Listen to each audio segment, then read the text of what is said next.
Llevan 2 años luchando para que no instalen una subestación eléctrica al lado de su barrio, el Racholar de Benetússer, y a apenas 200 metros del colegio público Blasco Ibáñez. Este año la falla El Racholar lleva su reivindicación al cartón piedra.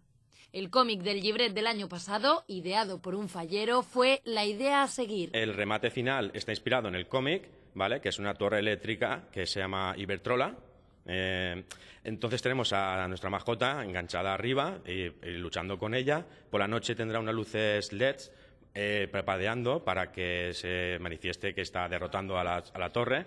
Varias escenas situadas alrededor del monumento principal refuerzan la idea del perjuicio de la subestación eléctrica, como la de este niño, al que se le aprecian claros efectos secundarios.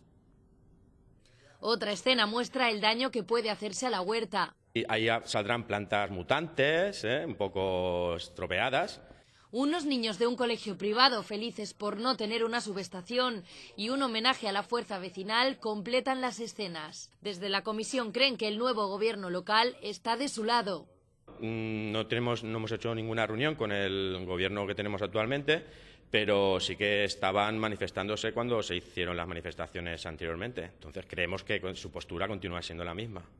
Eso sí, quizá haya que esperar a la entrega de premios falleros para ver si el consistorio aplaude la crítica. Bueno, pues yo creo que ingenio y gracia tiene bastante. No sé el jurado qué es lo que calificará. Se trata del monumento con el presupuesto más bajo de Benetússer, que busca, más que premios, la noticia de no tener la subestación eléctrica como vecina.